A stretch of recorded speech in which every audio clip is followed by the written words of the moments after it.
पलक शर्मा। वक्त हो गया उत्तर प्रदेश उत्तराखंड की बड़ी खबरों का। तो आइए रुक करते हैं प्रमुख खबरों की ओर, जहां पहली खबर कानपुर नगर से है।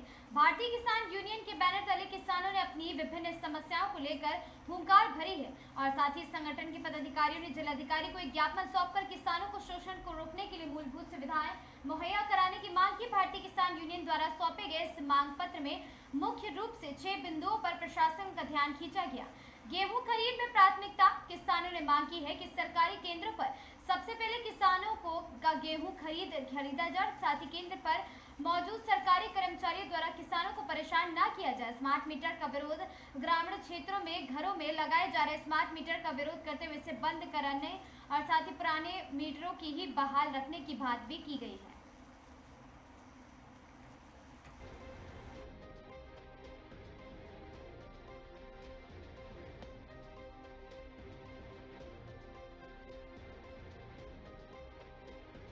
मैं राधेश श्याम मौर्य, जिला अध्यक्ष भारतीय किसान यूनियन टिकैत कानपुर नगर। आज किसानों की जब फसल तैयार है तो सबसे पहले जो खरीद केंद्रों में चल रहा है वहां पर दलालों का, बिचौलियों का गेहूं लिया जा रहा है, किसानों का नहीं लिया जा रहा है। और जो दलाल है उनके यहाँ बोरियां वो दे देते हैं कि घर से भर के आराम से उनका तौल जाता है, उनकी कोई कमी नहीं है। आज किसान चारों तरफ से परेशान है। उधर दैविक आपदा में किसानों की फसल का नुकसान हुआ और इधर जब गेहूं कुछ तैयार भी हुआ वो देना भी चाहता है कांटा में, तो किसानों के नाम से आए दिन परेशान करना कि ये कमी है वो कमी है और हर बहाने से टाल देना, किसानों का गेहूं न लेना, ये सबसे बड़ी दुखदाई है। तो मैं चाहता हूं आज डीएम महोदय से निवेदन करना चाहता हूं कि किसानों के प्रति आप थोड़ी हमदर्दी बरतें, अचानक दौड़ा करें, देखें कि वास्तव में किसान पीड़ित है। जैसे इन्होंने बिल्हौर में किया था एक दौड़ा और वहाँ खरीद केंद्र में गलत पाया गया था। तो मैं ये चाहता हूँ कि हमारे जिले के मालिक हैं, इनकी जिम्मेदारी बनती है कि हर कांटा में किसी समय भी दौड़ा कर सकते हैं, सच्चाई अपने सामने आ जाएगी। दूसरी बात यह है कि गांव में जो स्मार्ट मीटर लगाए जा रहे हैं ये किसान हित में नहीं है। इसीलिए हित में नहीं है कि जब वो आज पैसा डालो और जब वो रिचार्ज खत्म हो जाएगा, पैसा तो पड़ जाता है, एक एक हफ्ता रिचार्ज चालू नहीं होते हैं। इस भयंकर गर्मी में छोटे छोटे बच्चे जो हैं दूध मुँहे लगे हुए हैं, बताइए उनके लिए पंखा कूलर कैसे व्यवस्था हो। आज किसान चारों तरफ से मारा जा रहा है। और दूसरी बात, हमारे बाम्बी गांव में वोटर लिस्ट जो शासन से आदेश है कि वो नई प्रकाशन के बाद बीएलओ गांव में वोटर लिस्ट को दिखाएगा, तो वो वोटर लिस्ट को सार्वजनिक करते नहीं बीएलओ। सबसे बड़ी बाम्बी की समस्या, जिस गांव में मैं रहता हूं, मैंने उनसे कहा कि भाई वोटर लिस्ट को सार्वजनिक करो, मैं भी तो देखूं, क्योंकि बीएलओ का पति भी प्रधान के चुनाव लड़ चुका है। ऐसे में हम लोगों के ये लगता है कि ऐसा तो नहीं है हम लोगों का आने वाले समय में वोटर लिस्ट से नाम गायब कर दिया जाए, तो उनका फर्ज बनता है। तो मुझे वोटर लिस्ट भी चाहिए, चाहे जैसे दिखाई जाए, चाहे तहसील से दिखाई जाए, चाहे यहाँ से नहीं दिखाई जाएगी तो मैं धरना प्रदर्शन आंदोलन जरूर करूंगा। आपने जैसे बताया कि स्मार्ट मीटर, हाँ, तो शासन ने स्मार्ट मीटर पर रोक लगा दी है, हाँ, उसके बारे में क्या कहना है? हम अगर स्मार्ट मीटर में रोक लगा दी तो बधाई है मेरी तरफ से। बधाई है। हाँ, अरे सरकार अगर सोच रही है ऐसा और वो खुद जान रही कि नहीं वास्तव में कमी है, तब तो सरकार वापस ले रही है, तो ये होना भी चाहिए था। अरे भैया, मैं तो एमएसपी की गारंटी किसान जाने कष्ट से लड़ रहा है। 2200 में किसान का गेहूं बिचौलिए खरीद रहे हैं और 2500 के ऊपर हमारा सरकारी दाम है। तो आप बताइए कि किसान मारा जा रहा है। तो वही चीज अगर हमारा सरकारी कांटा में लिया जाए तो किसान फायदे में जाए। एक तो खाद महंगी, बीजा महंगा, रातों दिन पानी लगाया और फिर जब फसल तैयार हुई तो ऊपर वाले ने नष्ट भी कर दिया, जो बचा खुचा ये लिए डाल रहे हैं। तो किसान तो चारों तरफ से परेशान है। नहीं, मैं बात ये जब माले नहीं लेंगे तो घपलेबाजी कहाँ से हो गई। पहले माल हमारा लिया जाए ना, घपलेबाजी तो बात उसमें ठीक है, लेकिन जो 2200 का खरीद रहे हैं प्राइवेट जो दलाल लोग हैं, तो वो अच्छा है कि सरकारी दाम अच्छा है। तो सरकार जब हमारा गेहूं लेंगे ही नहीं तो बगल में बैठा है, कांटे पर जाओ तो कहेंगे भैया इसमें ये कमी है, ये हल्का, ये भारी है, और इसके बाद बगल में दलाल बैठा है, कहने लग 2200 रुपया लो, 2000 तो हमारे यहाँ तोल जाओ। तो इस पर सख्ती होना चाहिए, इससे किसान परेशान है। अब इस समय नहरों में पानी भी होना चाहिए, क्योंकि जंगली जानवर है, गाय है, पशु पक्षी है, यदि नहरों में पानी जाए और आग वाग की व्यवस्था जो इस समय है तो उसमें भी अंकुश लगाना चाहिए। तो नहरों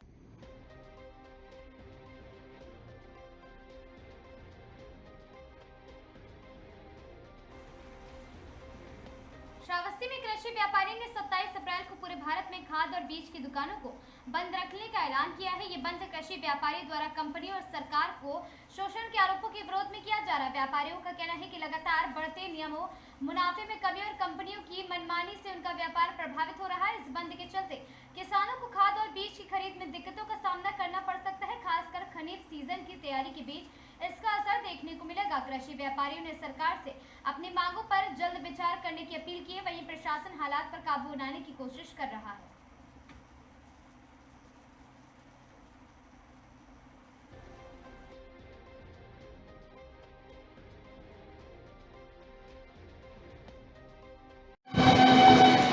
साथियों नमस्कार। जिस तरह से सरकार द्वारा उर्वरक व्यापारियों पर बहुत सारे नियम कानून बनाकर उर्वरक की बिक्री बाधित करने का काम किया जा रहा है, हमें एक नियम कानून में बांधा जा रहा है, हमारे व्यापार को मारा जा रहा है।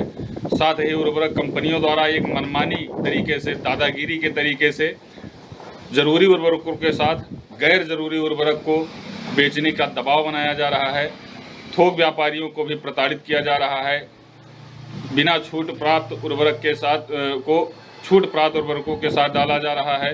इस तरह से छोटा व्यापारी हमेशा पिसता जा रहा है। सरकार और कंपनियों के दबाव में छोटा व्यापारी कोई काम न कर पाए, ऐसा ही एक प्रयास किया जा रहा है, जिसके कारण से हमारे संगठन ने agro input dealer association Shravasti, जिसका मैं जिलाध्यक्ष हूँ, हमारे एसोसिएशन ने 27 अप्रैल को पूरे भारत में कृषि व्यापारियों की दुकानों को बंद करके एक दिन का सांकेतिक विरोध का कार्यक्रम रखा है।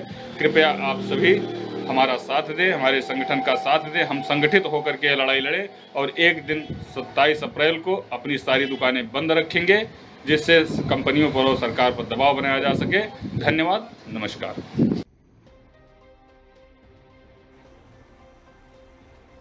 खबर जौनपुर से, जहां जमीनी विवाद में हुआ खूनी संघर्ष में 45 वर्षीय व्यक्ति की हुई मौत। अस्पताल में उपचार के दौरान हुई मौत। पुलिस शव को पोस्टमार्टम के लिए भेजकर जांच में जुटी। बक्सा थाना क्षेत्र के बबनौटी गांव की पूरी घटना बताई जा रही है।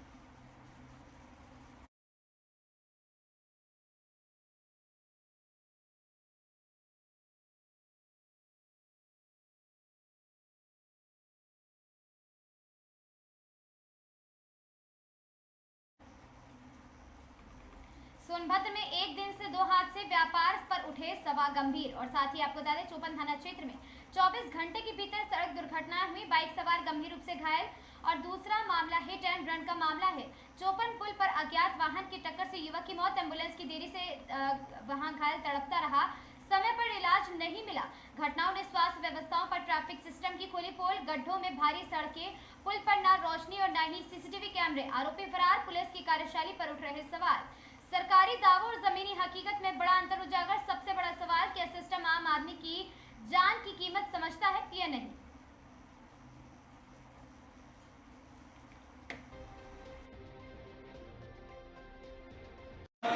सर आपका परिचय? मैं डॉक्टर हरिकांत सिंह, सामुदायिक स्वास्थ्य केंद्र चौपन से। सर अभी 2 घटना आई हैं, क्या है मामला पूरा? एक घटना जो अत्यंत ही गंभीर रूप से अज्ञात मरीज आया था, जो इलाज के दौरान ही उसकी कुछ ही क्षण में मृत्यु हो गई। और दूसरी घटना एक परमेश्वर नाम का मरीज जो पटवत के पास एक्सीडेंट हुआ, वो सर में चोट लग करके गया और उसके इलाज के प्राथमिक इलाज के बाद उसके साथ वाले उसको प्राइवेट में ले गए।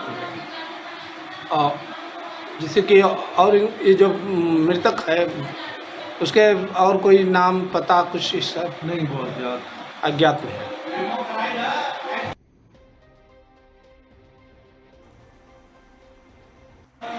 सर अब प्रदेश के बहराइच जनपद में झंडो इंडो नेपाल सीमा पर स्थित आपको बता दें रूपडीहा थाना पुलिस की बड़ी सफलता उसे हाथ लगी है। देर रात संदिग्ध गतिविधियों की सूचना पर पुलिस ने सघन जांच अभियान चलाया, जिसके दौरान भारी मात्रा में नेपाली और भारतीय करेंसी बरामद की गई। ये अभियान देर रात शुरू हुआ और फिलहाल जांच लगातार जारी है। पुलिस और अन्य सुरक्षा एजेंसी इस पूरे मामले की गहराई से पड़ताल कर रही। मौके से 4 संदिग्ध व्यक्तियों को हिरासत में लिया गया, जिनसे पूछताछ जारी है। सूत्रों के अनुसार नेपाल में हाल ही में हुई सख्ती के बाद इस तरह की गतिविधियों पर नजर रखी जा रही थी, जिसके चलते ये बड़ी कार्रवाई संभव हो पाई है।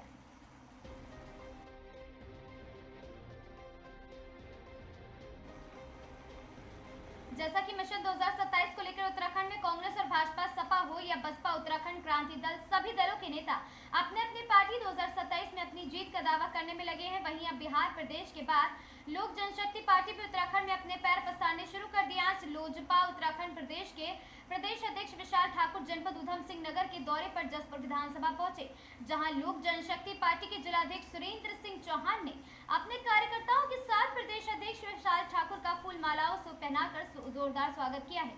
मीडिया से रूबरू होते हुए उन्होंने प्रदेश अध्यक्ष विशाल ठाकुर ने कहा कि देहरादून में प्रदेश के जिलाध्यक्षों के नामों की घोषणा कर दी गई है, जिन्हें जनपद उधम सिंह नगर के जिलाध्यक्ष सुरेंद्र सिंह चौहान का नियुक्ति पत्र नहीं मिला था, आज सौंपा गया है।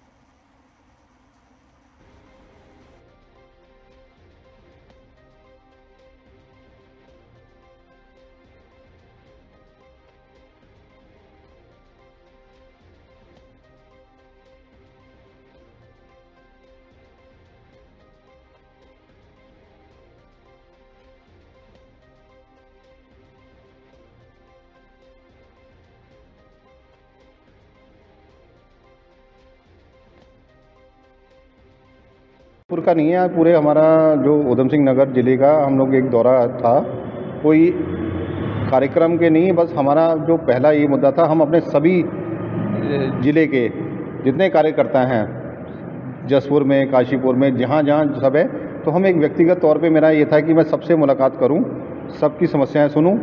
पार्टी को और मजबूत करने की कड़ी में ये कदम उठाया गया है, क्योंकि दूर रहकर देहरादून में से यहाँ पे थोड़ी सी दिक्कत होती है। तो हमारा ये था कि कार्यक्रम तो हम बाद में बड़े तो कार्यक्रम तो होते रहते हैं, लेकिन एक व्यक्तिगत तौर पे सबसे मुलाकात करने का ज़रूरी था, इस वजह से ये प्रोग्राम रखा गया। और दूसरा जो था हमारा मेन मुद्दा ये था कि हमारे जो जिला अध्यक्ष हैं सुरेंद्र कुमार जी, इनकी औपचारिक घोषणा तो प्रदेश में जिलाध्यक्ष के रूप में देहरादून में हो गई थी, पर इनका लेटर उस टाइम वहाँ से इशू नहीं हो पाया था। तो आज मेरा आने का ये था कि एक औपचारिकता इनको एक लेटर भी दे दिया जाए और अपने ज़िले के जितने कार्यकर्ता हैं, जितने पदाधिकारी हैं, सबसे मुलाकात की जाए और आगे जो पार्टी की हमारी नीतियां हैं या हमारा विजन जो लेके हम 27 का चल रहे हैं, उस पर चर्चा करने का मेन विषय था। क्योंकि हम अपने देखिए आने वाले समय में हम विधानसभा इलेक्शन होने जा रहे हैं 27 में, उसकी भी तैयारी कर रहे हैं। हम अपने कुछ कैंडिडेट्स की भी तैयारी की जा रही है। उसी सिलसिले में अपने सभी साथियों से, कार्यकर्ताओं से, पदाधिकारियों से मुलाकात करने के लिए हम आज यहाँ आए थे।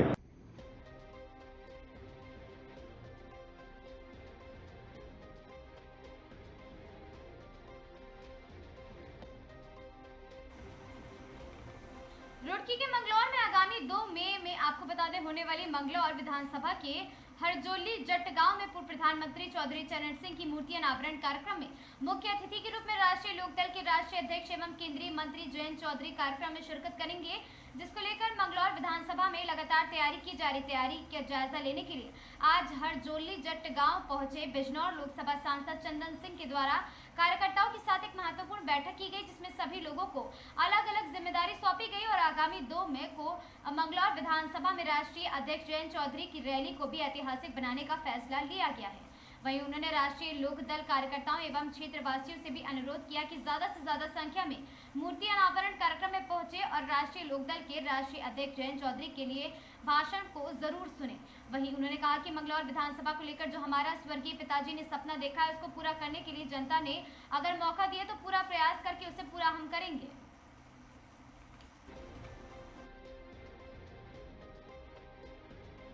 आज मंगलौर विधानसभा के गांव हरजोली जट में सब राष्ट्रीय लोकदल के साथी इकट्ठे हुए हैं। नौजवान साथियों की पहल पे एक बड़ी यहाँ मांग जो पुरानी चलती आ रही थी, भारत रत्न पूर्व प्रधानमंत्री चौधरी चरण सिंह जी की मूर्ति की स्थापना को लेके आज उसको साकार होते हुए यहाँ की जनता देख रही है।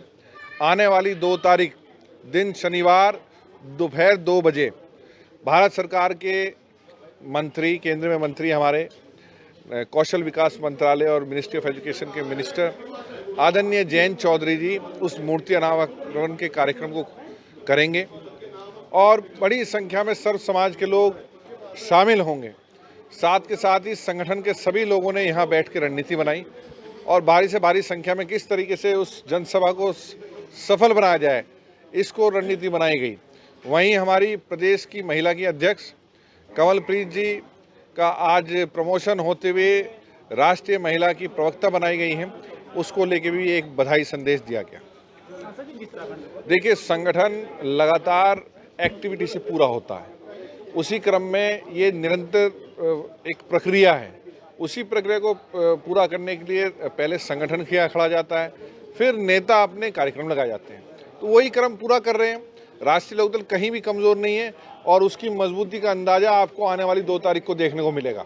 आज 70 की 70 सीटों पे एनडीए जीते, 70 सीट हैं आपके यहाँ, उसको सुनिश्चित करने के लिए हम आए हैं और धामी जी के नेतृत्व में दोबारा सरकार बने, एनडीए के नेतृत्व की दोबारा सरकार बने, इसको सुनिश्चित करने का काम राष्ट्रीय लोकदल का प्रत्येक कार्यकर्ता करेगा। अभी कोई प्रत्याशी नहीं है। जिस दिन आप पर्चा भरते हैं और पर्चे भरने की तारीख खत्म हो जाती है, उस दिन से आदमी प्रत्याशी बनता है। तो अभी सभी कार्यकर्ता हैं, सब मेहनत कर रहे हैं और सब एनडीए को जिताने का काम कर रहे हैं। यहाँ इस गांव में चौधरी साहब की स्टेचू लगाई है, भारत रत्न आदरणीय स्वर्गीय देश के पूर्व प्रधानमंत्री चौधरी चरण सिंह जी की, और यहाँ एक जनसभा है, इसलिए हम यहाँ पहुँचे हैं कि उसमें उसी का प्रोग्राम करने के लिए, जिम्मेदारी सौंपने के लिए, क्योंकि जनसभा 2 तारीख की है। उसमें हम चाहेंगे कि किसान, मजदूर, गरीब लोग, व्यापारी, छोटे सभी लोग इकट्ठा होकर के एक बहुत अच्छी जनसभा को करें, जिसमें हमारे नेता आदरणीय जयंत चौधरी जी आएंगे और उनके विचार सुनें। भाई मैं तो ये तो वैसे यही बताएंगे जो यहाँ के लोग हैं, लेकिन हम चाहेंगे कि 10-12 हज़ार लोग तो इकट्ठा कम से कम होने चाहिए, क्योंकि समय कम है, काम का समय है किसान का, इसलिए इतने लोग तो कम से कम होने चाहिए। बताएंगे जो यहाँ के नेता हैं, हमारे जो यहाँ के लोग हैं। नहीं, कमज़ोर तो नहीं कह सकते, हमारे हर गांव में, हर क्षेत्र में हमारे लोग हैं, क्योंकि किसान और मजदूर की पार्टी है, हर जगह लोग हैं, हमारा संगठन खड़ा है। अब देखियो आप इसको, कारवा बहुत अच्छी तरह चलेगा और हमारा एनडीए का गठबंधन है, मजबूती से चुनाव में 2027 में सब मिलकर के लड़ेंगे, जो भी कैंडिडेट होगा उसके साथ पूरी ताकत से उसके साथ रहेंगे। नहीं, ऐसा कुछ नहीं, गठबंधन हमारा तो सेंटर में है, तो जब सेंटर में हमारा गठबंधन है तो फिर तो सभी पूरे प्रदेशों में हमारा गठबंधन है। नहीं, ये तो बैठ करके हमारे जो बड़े नेता हैं उनकी जिम्मेदारी है, वो बैठ करके तय करेंगे, जो कैंडिडेट आएगा गठबंधन का उसको सब मिल करके वोट देंगे। देखिए, बैठक जो थी ये इसलिए थी कि हम 2 मई को हमारे चौधरी साहब जो है मूर्ति अनावरण के लिए हमारे चौधरी चरण सिंह साहब की यहाँ पर आ रहे हैं, तो उसकी व्यवस्था को देखने के लिए, उसकी रूपरेखा के लिए मीटिंग बुलाई गई थी। आप देख सकते हैं कि लोगों में कितना उत्साह है। हमें उम्मीद है कि ये मीटिंग जो है ऐतिहासिक होगी। देखिए, हज़ारों की तादाद में कुछ कहा नहीं जा सकता, क्योंकि ये नहीं पता कि कब क्या हो जाए, कहा नहीं जा सकता कितनी भीड़ आ जाए।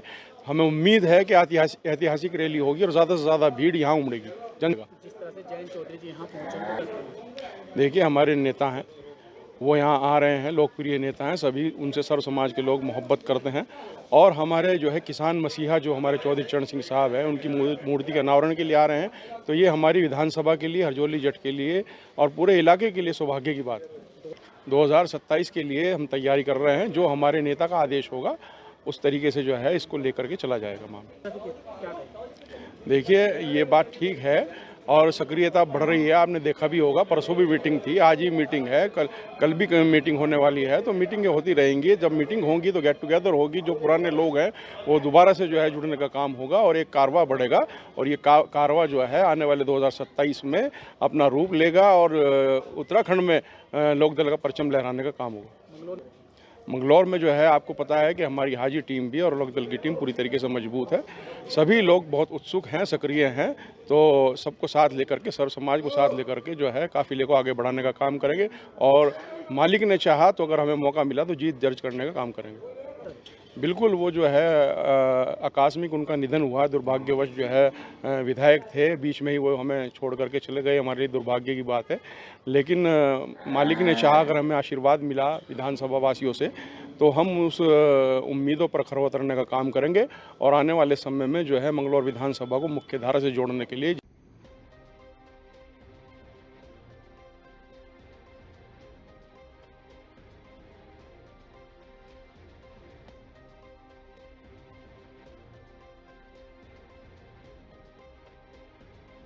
आज मंगलौर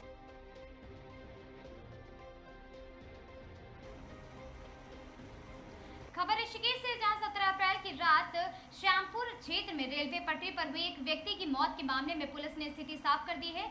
सीओ ऋषिकेश नीरज सेमवाल ने आधिकारिक बयान जारी करते हुए बताया कि शुरुआती जांच और साक्ष्यों के आधार पर हत्या नहीं बल्कि आत्महत्या का मामला है। उन्होंने बताया कि 17 अप्रैल को रात करीब 10:05 पर पुलिस को सूचना मिली थी, एक व्यक्ति ट्रेन की चपेट में आ गया। मृतक की पहचान वीरेंद्र बेलवाल के रूप में हुई थी। घटना के बाद मृतक के परिजनों ने हत्या की आशंका जताई है और पुलिस को इस संबंध में एक प्रार्थना पत्र भी सौंपा है। परिजनों ने आरोप लगाया है गंभीरता से लेते हुए पुलिस ने मामले की गहनता से जांच की। ट्रेन के ड्राइवर की रिपोर्ट के अनुसार वीरेंद्र अचानक पटरी पर आ गया और ड्राइवर ने उन्हें हटाने के लिए कई बार हॉर्न भी बजाए, लेकिन वे पटरी से नहीं हटे। पुलिस को घटना के समय की सीसीटीवी फुटेज भी मिली है और साथ ही फुटेज में स्पष्ट रूप से देखा जा सकता है कि वीरेंद्र स्वयं रेलवे पटरी पर जाकर लेट गया। पोस्टमार्टम और अन्य फॉरेंसिक जांच में भी सामने आया कि बाहरी बल या संदिग्ध गतिविधि के प्रमाण नहीं मिले हैं।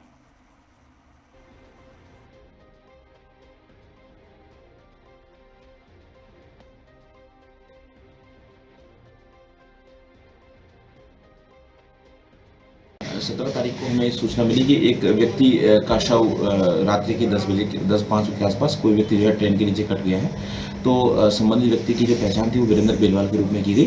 तो आरंभिक स्टार्टिंग में जो परिजन थे, परिजनों ने हत्या की आशंका जताई और इस संदर्भ में उनके द्वारा एक प्रार्थना पत्र मुझे प्रेषित किया गया है। लेकिन जब पोस्टमार्टम किया गया और सीसीटीवी कैमरे और अन्य तथ्यों की जांच की गई तो ये पता चला कि इस संबंधित जो मामला है वो आत्महत्या का मामला है। इस संदर्भ में जो लोकोमोटिव ड्राइवर होता है उस लोकोमोटिव ड्राइवर की रिपोर्ट भी आ गई है। तो उसके द्वारा बताया गया कि कोई व्यक्ति रेलवे पटरी पर जो है के सामने आ गया था, उसके द्वारा बार बार हॉर्न बजाया गया लेकिन संबंधित व्यक्ति नहीं उठा। और साथ ही हमें सीसीटीवी फुटेज भी प्राप्त हुई जहाँ पर ये दिख रहा है कि संबंधित व्यक्ति रेलवे पटरी पर स्वयं 23 अप्रैल को अखिल भारतीय आयुर्विज्ञान संस्थान AIIMS ऋषिकेश के छठे दीक्षांत समारोह में भारत के उपराष्ट्रपति CP राधाकृष्णन मुख्य अतिथि के तौर पर शामिल होंगे।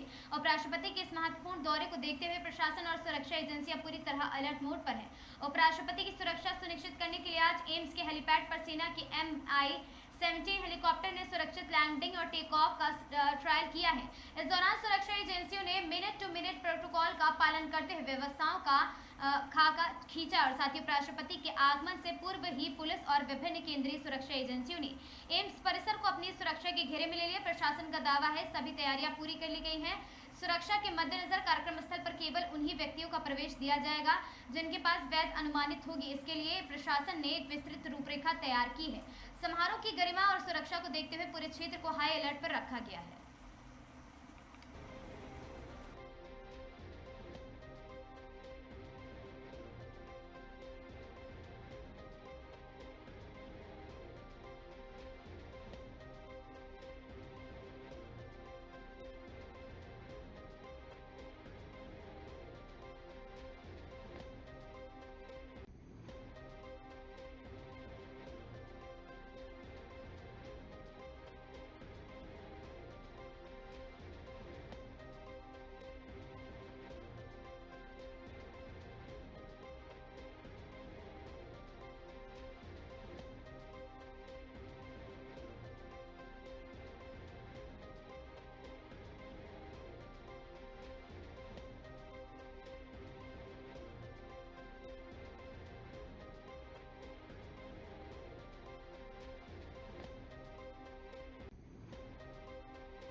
कोतवाली ऋषिकेश पुलिस ने नाबालिग लड़की का पीछा करने, उसे बहला फुसला कर ले जाने का प्रयास करने और साथ ही जान से मार देने की धमकी देने वाले एक आरोपी को गिरफ्तार किया है। पुलिस ने आरोपी के खिलाफ पॉक्सो एक्ट समेत विभिन्न गंभीर धाराओं में मुकदमा दर्ज कर उसे न्यायालय में पेश किया है। पुलिस के मुताबिक बीती 19 अप्रैल 2026 को ऋषिकेश के 14 बीघा क्षेत्र की एक महिला ने पुलिस को तहरीर दी थी। महिला का आरोप था कि उसके पड़ोस में रहने वाला मोहम्मद रेहान उसकी 13 वर्षीय नाबालिग बेटी का लगातार पीछा कर रहा है। वह उसे बहला फुसलाकर अपने साथ ले जाने की कोशिश करता और विरोध करने पर परिवार को जान से मार देने की धमकी देता है। तहरीर के आधार पर पुलिस ने तत्काल मुकदमा दर्ज कर लिया। जांच के आधार पर पुलिस ने साक्ष्यों के आधार पर मुकदमे में पॉक्सो एक्ट की वृद्धि की। कोतवाली कैलाश चंद्र भट्ट ने बताया कि आरोपी को कोर्ट के आदेश पर जेल भेज दिया गया। कहना है कि महिलाओं और बच्चों के विरुद्ध होने वाले अपराधों पर जीरो टॉलरेंस की नीति अपनाई जा सकती है।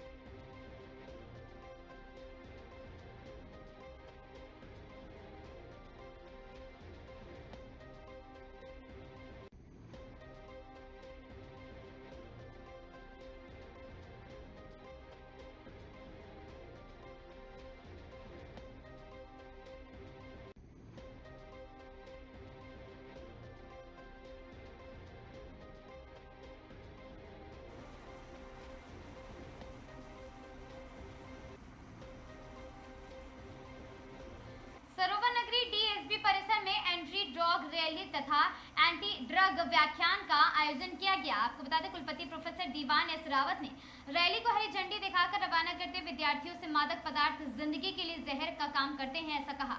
ड्रग इंसान का अभिशाप है। इस दौरान डीएसबी कॉलेज के निदेशक डॉक्टर ललित तिवारी ने विद्यार्थियों को एंटी ड्रग शपथ कराई है और विद्यार्थियों ने इसमें बड़ी संख्या में भाग लिया और रैली डीएसडब्ल्यू कार्यालय से प्रारंभ होकर न्यू आर्ट्स, ओल्ड आर्ट्स तथा जूलॉजी होते हुए आर्ट्स ऑडिटोरियम पहुंची है। परिसर में नशा छोड़ो जीवन जोड़ो, नशे को न जिंदगी को हाँ और साथ ही नशा हटाओ भविष्य बचाओ जैसे नारे लगाए गए। इस अवसर पर कर्नल अजय जोशी, अवकाश प्रताप और साथ ही एसओ तल्लीताल मनोज न्याल और साथ ही DSW doctor Sanjay Pant, doctor Harish Bisht आदि लोग सभी वहां पर मौजूद रहे।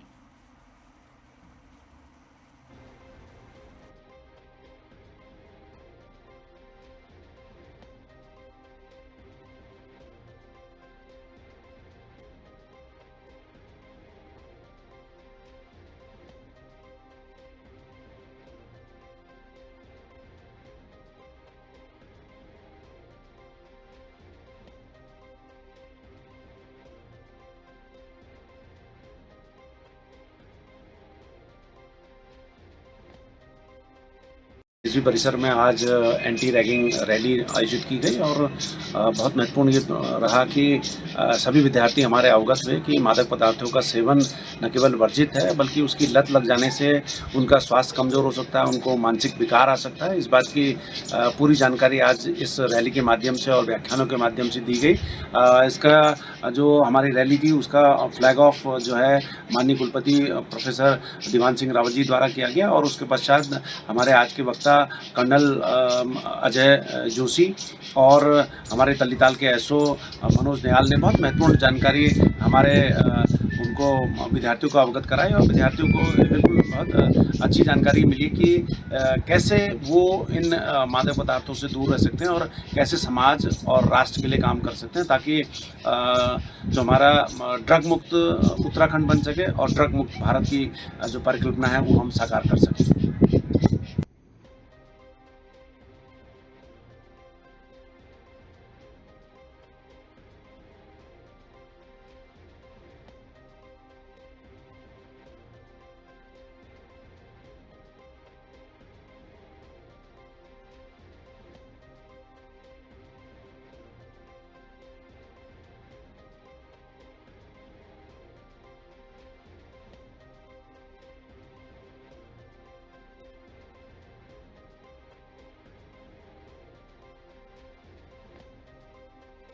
इसी परिसर में आज एंटी रैगिंग रैली आयोजित की गई और बहुत महत्वपूर्ण ये रहा कि सभी विद्यार्थी हमारे अवगत हुए कि मादक पदार्थों का सेवन न केवल वर्जित है बल्कि उसकी लत लग जाने से उनका स्वास्थ्य कमज़ोर हो सकता है, उनको मानसिक विकार आ सकता है। इस बात की पूरी जानकारी आज इस रैली के माध्यम से और व्याख्यानों के माध्यम से दी गई।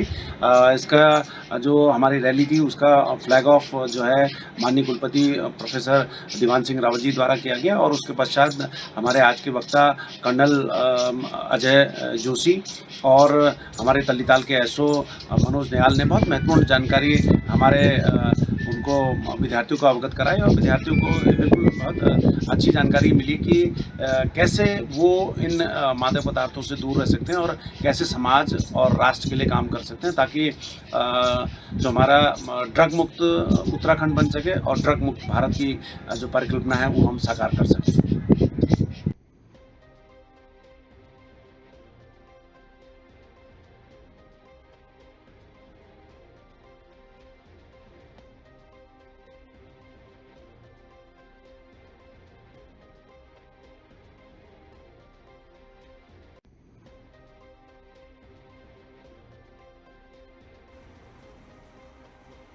कैमूर जिले के मोहनिया थाना क्षेत्र के अवारी गांव के पास बुधवार को ट्रक और बाइक की आमने सामने की टक्कर में बाइक सवार युवक की मौके पर ही मौत हो गई। मृतक की पहचान बसुहारी गांव निवासी 30 वर्षीय सुनील पासवान के रूप में की गई है और साथ ही आपको बता दें कि 30 वर्षीय सुनील पासवान के रूप में मृतक की पहचान मृतक बंधन बैंक में फील्ड वर्क करता था। घटना के बाद आक्रोशित ग्रामीणों ने कुछ देर तक सड़क जाम कर दिया। सूचना पर पहुंची पुलिस ने शव कब्जे में लेकर अनुमंडल अस्पताल भेजा है। मोहनिया एसडीएम रत्ना प्रियदर्शनी ने बताया कि ट्रक जब्त कर चालक को गिरफ्तार कर लिया गया।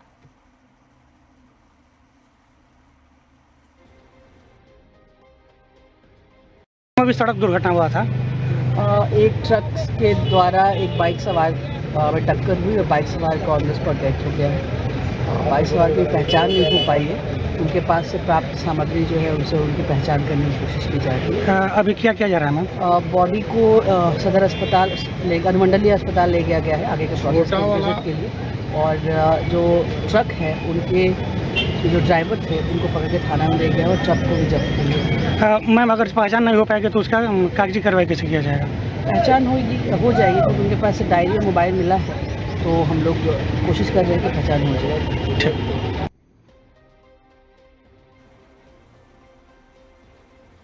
खबर कोटा से है।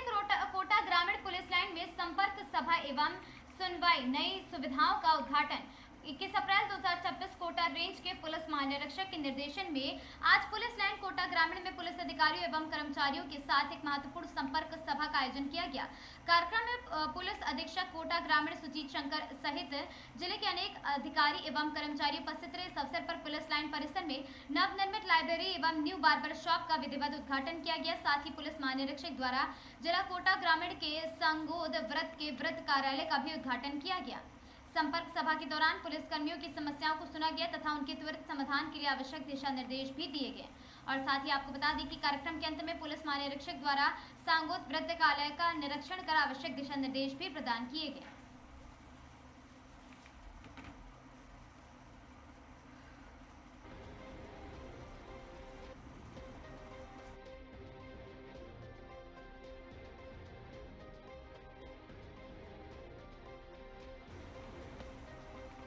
अलवर शहर में नागरिक सुरक्षा तैयारी को मजबूत करने के उद्देश्य से बाबू शोभाराम आर्ट्स कॉलेज के परिसर में एयर स्ट्राइक की स्थिति से निपटने के लिए व्यापक मॉक ड्रिल आयोजित की गई। इस अभ्यास में प्रशासन द्वारा चिकित्सा एवं आपदा राहत एजेंसियों में मिलकर आपातकालीन हालात में निपटने की तैयारी परखा है। शाम करीब 6:30 बजे कंट्रोल रूम में हवाई हमले की सूचना प्रसारित की गई और सायरन बजाकर अलर्ट जारी किया गया। सूचना मिलते ही पुलिस प्रशासन और fire brigade, ambulance, civil defence की टीमें मौके पर पहुंची। कॉलेज परिसर को खाली कराया गया।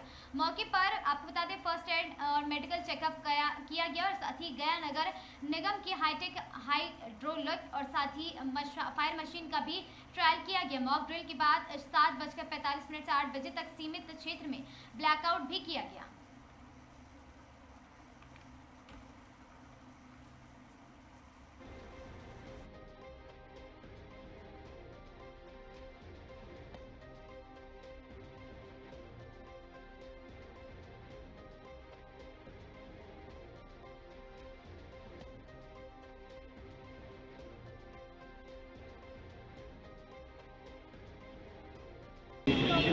सभी जनता को जागरूक करें। आज मॉक ड्रिल का जो है वो आयोजन हमने बाबू शोभाराम कॉलेज में किया था। ये एयर स्ट्राइक का मॉक ड्रिल है और एयर स्ट्राइक होने पे कितनी देर में हमारी विभिन्न जो सर्विसेज हैं वो वहाँ आ पाएंगी और कैजुअलिटीज़ और बाकी चीज़ों को कैसे मैनेज करेंगी, इसका अभ्यास था ये। आज हमने ये देखा कि हमारी एम्बुलेंस को आने में यहाँ 7 मिनट्स का रिस्पॉन्स टाइम आया और इसको हम और सुधारने की कोशिश करेंगे। इसके साथ ही हमारी लगभग 40 हमारे CDVs जो सिविल डिफेंस के वॉलंटियर्स थे, 50 से ज़्यादा पुलिसकर्मी और होम गार्ड्स और सब ने मिल के आयोजन में भाग लिया है। इसमें फायर टेंडर्स भी जो नगर निगम के हैं वो किस ऊंचाई तक जा सकते हैं, कितनी आग बुझाने में वो सक्षम होंगे, इन सब का हमने आकलन किया है। JCB, PWD की टीम, इन सब का रिस्पांस टाइम आज नोट किया गया है और जो भी कमियां पाई गई हैं उस पर हम आगे काम करेंगे और ऐसी मॉक ड्रिल्स हम आगे भी करेंगे।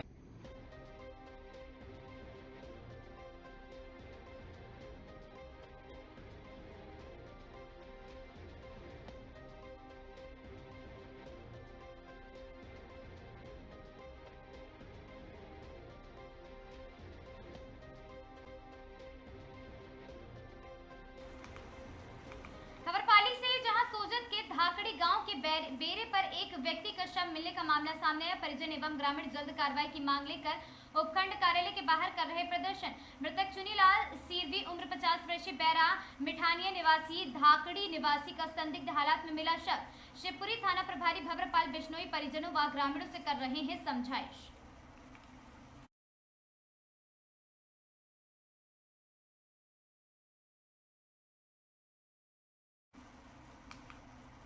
खबर पाली से है, जहां सोजत के धाकड़ी गांव के बेरे पर एक व्यक्ति का शव मिलने से फैली सनसनी। पुलिस के अनुसार शरीर पर कई चोटों के निशान हैं और साथ ही इस कारण प्रथम दृष्टया जताया जा रहा हत्या का संदेह। और साथ ही मृतक चुनीलाल सीवरी उम्र 50 वर्षीय बैरा मिठानिया का बताया जा रहा निवासी, और साथ ही मृतक चुनीलाल सीवरी 50 वर्षीय बताया जा रहा। सूचना पर सोजत सीओ रत्नाराम देवासी वाशीपुरा थाना प्रभारी भंवरलाल बिश्नोई पहुंचे। मौके पर मामले की जांच शुरू। मृतक के शव को रखवाया गया सोजत राजकीय अस्पताल की मोर्चरी में।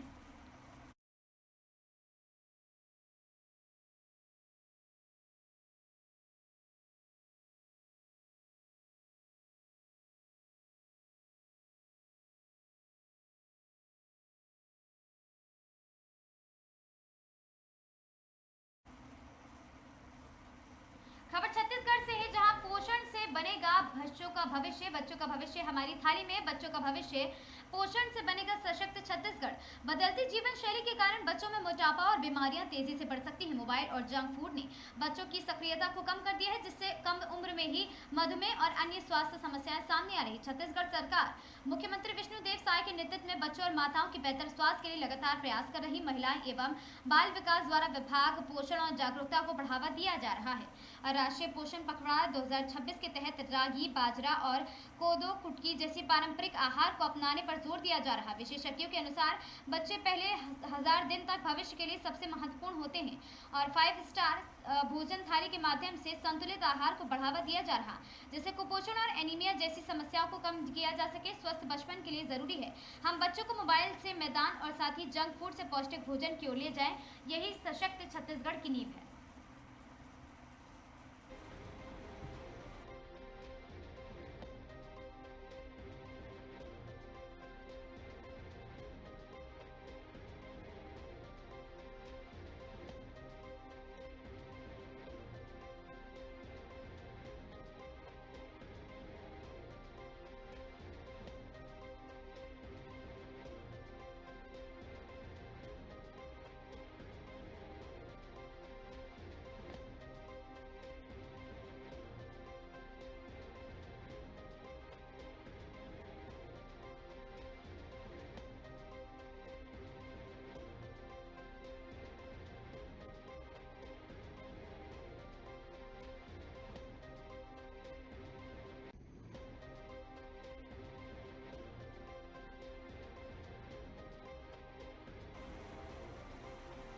इन खबरों में आज के लिए बस इतना ही। ऐसी खबरों से लगातार जुड़े रहने के लिए बने रहें हमारे साथ और देखते रहें आगाज टाइम्स।